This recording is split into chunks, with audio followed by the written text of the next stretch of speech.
వానల్లో వీటితో జాగ్రత్త అంటూ కూడా ఒక ప్రధానమైన స్టోరీ అయితే వచ్చింది. అయితే ఎలక్ట్రిక్ వాహనాలు దేశవ్యాప్తంగా ఈ పెట్రోల్, డీజిల్ 10-15 సంవత్సరాలు దాటిన తర్వాత వెహికల్స్ ఎంత పాడవుతున్నాయి, మన పర్యావరణం ఎంత నాశనం చేస్తున్నాయంటూ కూడా ఒక నూతన విషయంతోటి మన ప్రజలంతా కూడా దీనికి ఆకర్షితులవుతున్నారు. అవే ఎలక్ట్రిక్ వెహికల్స్ అంటూ కూడా మనం చెప్పుకోవచ్చు. తెలుగు రాష్ట్రాల్లో ఇవి పర్యావరణ రహిత విద్యుత్ వాహనాలు ఈవీ వినియోగం దాదాపు రోజు రోజుకు పెరుగుతుందని చెప్పాలి. డీజిల్, పెట్రోల్ వాహనాలతో పోలిస్తే ప్రయాణ ఖర్చులు తక్కువ అవుతుండడంతో ప్రజలంతా కూడా వీటిపై మొగ్గు చూపుతున్నటువంటి పరిస్థితి. ఇది మంచి తరుణమే అయినప్పటికీ కొన్ని చోట్ల బ్యాటరీలు పేలిపోవడం, ప్రాణాలు కోల్పోవడం, బ్యాటరీలు పేలిపోవడంతో ప్రమాదాలు జరగడం, అక్కడ ఉన్నటువంటి ప్రాంతం అంతా కూడా డ్యామేజ్ అవ్వడం ఆందోళనకు గురి చేస్తున్నాయి. కానీ వీటి నిర్వహణపై అవగాహన ఉంటే ప్రమాదాలు కూడా ఇక్కడ జరగకుండా కాపాడుతాయంటూ కూడా ఒక ప్రధానంగా వార్త అయితే వచ్చింది. మరీ ముఖ్యంగా ఈ ఒక్క వర్షాకాలంలో ఆ బండ్లను ఎక్కడ పడితే అక్కడ పార్క్ చేయొద్దు. ఎక్కడ ఉన్నటువంటి సురక్షితమైనటువంటి ప్లేస్లలో పార్క్ చేయాలంటూ కూడా అవసరమని కూడా నిపుణులు చూస్తున్నటువంటి పరిస్థితి. తెలంగాణలో రాష్ట్రాలలో ఈ యొక్క ఈవీ వెహికల్స్ ఒక ద్విచక్ర వాహనాలు కావచ్చు, కార్లు కావచ్చు, ఆటోలు కావచ్చు, బస్సులు కావచ్చు, ఏ విధంగా ఉన్నాయి ఒక్కసారి మనం డీటెయిల్గా చూద్దాం. వాహనం పేరు 2 వీలర్, కార్, 3 వీలర్, బస్సులను చూడవచ్చు. ఇటు ఏపీ, తెలంగాణలో నుండి పోల్చే ప్రయత్నం చేద్దాం. ద్విచక్ర వాహనం అంటే 2 వీలర్ 1,62,000 పైగా ఉన్నాయి. అదే ఏపీలో అయితే 1,03,000 పైగా ఉన్నాయి. అదే కార్లు 20,000 పైగా ఇప్పుడు వాడకంలో ఉన్నాయి. అదే ఏపీలో చూసుకుంటే 6,000 మాత్రమే ఉన్నాయి. అదే ఆటోలు తెలంగాణలో చూసుకుంటే 9,000 పైగా ఉన్నాయి. ఈ ఏపీలో చూసుకుంటే 7,000 మాత్రమే ఉన్నాయి. ఈ బస్సులు అంటే ఎలక్ట్రిక్ బస్సులు, ఈ టీజీఆర్టీసీ కావచ్చు, అనేక విధాలుగా కార్గో లాజిస్టిక్స్ సంబంధించినటువంటి బస్సులు కావచ్చు, 709 బస్సులు మన దగ్గర ఉంటే కేవలం 126 బస్సులు మాత్రమే ఏపీలో వినియోగం ఉన్నాయి. ఇవంతా కూడా ఎలక్ట్రిక్, కేవలం ఛార్జింగ్ తోటి, తేలికపాటి ఛార్జింగ్ తోటి, కేవలం రోజుకు 2 లేదా 3 యూనిట్లు కాలేటువంటి ఛార్జింగ్ తోటి నడిచేంత వాహనాలు ఇవి. దీంట్లో భారీ వాహనాలు అంటూ కూడా బస్సులు, ఏసీ బస్సులు అంటూ కూడా మన దగ్గర సౌకర్యాలు అయితే ఉన్నాయి. ముఖ్యంగా చూడొచ్చు, ఈ యొక్క 100% ఎప్పుడు కూడా తమ ఛార్జింగ్ పెట్టొద్దంటూ కూడా నిపుణులు హెచ్చరిస్తున్నటువంటి పరిస్థితి. ఫుల్గా బ్యాటరీలు ఛార్జ్ చేయాలని రాత్రంతా ఛార్జింగ్ పెట్టేసి కొందరు అలాగే వదిలేస్తుంటారు.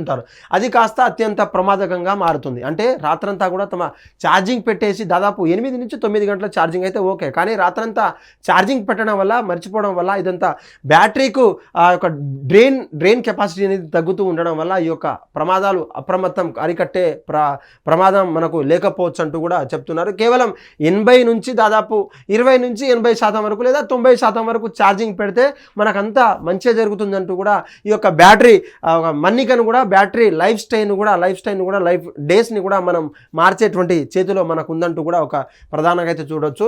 దూర ప్రాంతాలకు వచ్చి వెంటనే ఛార్జింగ్ చేస్తుంటారు, కానీ వాహనం అప్పటికే వేడెక్కి ఉంటుంది. మళ్ళీ ఛార్జింగ్ పెట్టడం వల్ల మరింత వేడెక్కుతుంది. చూడొచ్చు, దాదాపు ఒక ఛార్జింగ్ పెడితే దాదాపు రేంజ్ కిలోమీటర్స్ అంటే 120 నుంచి 130 లేదా 80 నుంచి 100 కిలోమీటర్ వెళ్ళే మార్గాన్ని తమ ఛార్జింగ్ అందిస్తున్నప్పటికీ ఆ యొక్క లాంగ్ జర్నీని వచ్చిన తర్వాత ఇమీడియట్లీ మళ్ళీ వెళ్ళాలనే తాపత్రయంతో ఛార్జింగ్ పెడుతుంటారు. కానీ ఆ యొక్క బ్యాటరీని యూజ్ చేసుకుంటూ అక్కడ ఉన్న బెల్ట్ కావచ్చు, అక్కడ ఉన్నటువంటి పార్ట్స్ అంతా కూడా అప్పటికే వేడై ఉంటుంది. కాబట్టి అప్పటికే మీరు ఛార్జింగ్ పెట్టేస్తే అది మరింత హీట్ని సందర్శించి ఆ యొక్క బ్యాటరీ పేలిపోయే ఛాన్సెస్ కావచ్చు, ప్రమాదాలు జరిగేటువంటి ఛాన్సెస్ ఉన్నాయి. ఇవి మీరు ముఖ్యంగా తగ్గించుకుంటే మీకే మంచిదంటూ కూడా, ఇలా ఒత్తిడి చేయడం మంచిది కాదంటూ కూడా ఒక ప్రమాణ అధికారం అయితే మనకు ఒక న్యూస్ అయితే వచ్చింది. చూడొచ్చు, ప్రయాణం చేసి వెంపడే వాహనానికి గాలి తగిలేలా చూసుకోవడం మంచిది. బండి కడిగితే పూర్తిగా ఆరిపోయే వరకు ఛార్జింగ్ పెట్టకండి.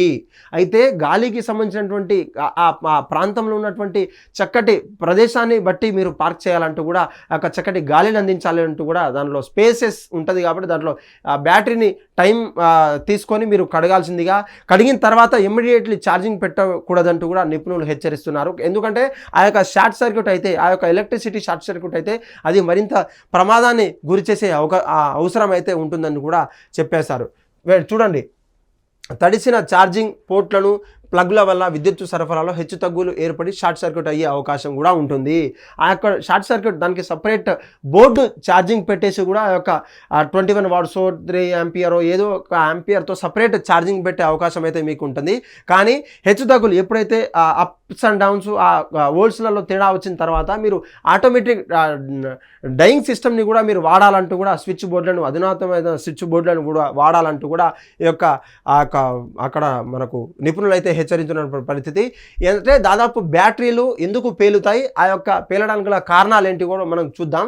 అయితే వీళ్ళలో లిథియం అయాన్ బ్యాటరీలు ప్యాక్ చేయడం వల్ల తేలాడే పేలిపోయాయి. అంటే దాదాపు ఈ యొక్క బ్యాటరీలలో లిథియం కావచ్చు, అయాన్ కావచ్చు, ఈ యొక్క తేడా ఉండడం వల్ల పేలిపోతాయని చెప్పేసి చెప్తున్నారు. బ్యాటరీలలో నాసి రకం ఉండడం వల్ల కూడా ఈ యొక్క ప్రమాదాలు జరిగే అవకాశం ఉన్నట్టు కూడా నిపుణులు చెప్తున్నటువంటి పరిస్థితి.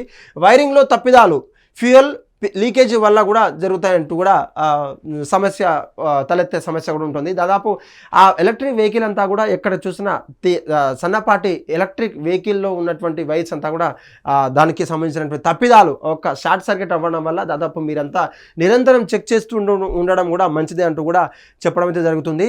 ఈ యొక్క బ్యాటరీల వినియోగం తెలంగాణ రాష్ట్రంలో ఎంత ఉందో, అటు ప్రపంచవ్యాప్తంగా ఢిల్లీలో కావచ్చు, బెంగళూరులో కావచ్చు, అక్కడ ఎంత వాడకం ఉందో ఆ వాడకాన్ని కూడా మనము దృష్టిలో పెట్టుకొని రానున్న రోజుల్లో కూడా ఇవి జాగ్రత్తలు తీసుకుంటే మంచిదంటూ కూడా నిపుణులు హెచ్చరిస్తున్న పరిస్థితి. ఇప్పటికే తెలంగాణ రాష్ట్రంలో ఆయా రిజిస్ట్రేషన్ల పైన పూర్తిగా ఉచితంగా ప్రోత్సహించే కార్యక్రమాన్ని కూడా తెలంగాణ రాష్ట్ర ప్రభుత్వం పూనుకుంది.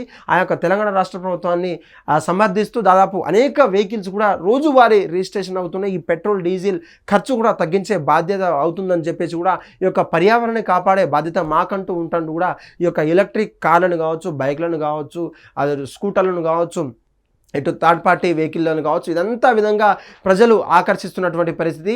దాంతో పాటు రోజువారు పెట్రోల్ కావచ్చు, డీజిల్ కావచ్చు ఖర్చు కూడా తగ్గుతుంది. అటు రిజిస్ట్రేషన్ ఫీజు కూడా వేలల్లో ఖర్చు అయ్యే రిజిస్ట్రేషన్ ఫీజు కూడా 0 అయ్యే రాయితీ కూడా మనకు ఇచ్చింది. కొన్నింటిలో రాయితీ, కొందరికి 0 ఇచ్చే అవకాశం అయితే కూడా తెలంగాణ రాష్ట్ర ప్రభుత్వం ఉంది. కాబట్టి వారికి ఎంకరేజ్ చేసే పరిస్థితి అయితే ఉందని చెప్పాలి. ఈ విధంగా ఈ పర్యావరణంలో రానున్న వానాకాలం సమయంలో మీరంతా జాగ్రత్తలు తీసుకుంటే మీ యొక్క బండి సురక్షితంగా ఉంటుంది, మీ ప్రాణాలు కూడా కాపాడుకోవచ్చు అంటూ కూడా ఒక ప్రధానంగా వార్త అయితే మనకు వస్తుంది. ఎవరైతే ఈవీ వెహికల్స్ వాడుతున్నారో ఈ జాగ్రత్తలు మీరు పాటిస్తే మీకు కూడా మంచి జరగాలని చెప్తూ ఈ యొక్క పర్యావరణాన్ని మీ చేతుల్లో, మీ చేతుల ద్వారా మీరు కూడా కాపాడుకున్నందుకు మీకు కూడా మీ హిట్ టీవీ యాజమాన్యం తరఫున మీ యొక్క గొప్ప థ్యాంక్స్ అయితే చెప్తున్నాం. హిట్ టీవీ యాప్, ఇందులో short news, live news, entertainment shows, movies, digital magazines తో పాటు మీ జిల్లా వార్తలను కూడా ఫ్రీగా చూడొచ్చు. ఇంకెందుకు ఆలస్యం, వెంటనే హిట్ టీవీ యాప్ ని డౌన్లోడ్ చేసుకుని ఫ్రీగా ఎంటర్టైన్మెంట్ పొందండి. Hit TV app, hit TV app, please download hit TV app. Hit TV app ని ఫ్రీగా డౌన్లోడ్ చేసుకుని ఎంజాయ్ చేయండి. మీకు నచ్చిన ఎంటర్టైన్మెంట్ కోసం హిట్ టీవీ యాప్ ని ఫ్రీగా డౌన్లోడ్ చేసుకుని ఎంజాయ్ చేయండి. హిట్ టీవీ యాప్ ని డౌన్లోడ్ చేసుకుని ఆస్వాదించండి, ఆశీర్వదించండి. ఇంతమంది సెలబ్రిటీలు హిట్ టీవీ యాప్ ని డౌన్లోడ్ చేసుకోండి అని చెప్తున్నారంటే ఎంత మంచి యాప్ ఆలోచించండి. అమెరికా అమెరికా అమెరికా అమెరికాలో చదవాలనుకునే వాళ్ళకి విశ్వసనీయమైన పేరు మన శౌర్య కన్సల్టెన్సీ. UK లో 1 year masters, UK లో 1 year masters, 2 years work permit up to 5 years visa. Contact Saurya Consultancy. Contact 89851 89851.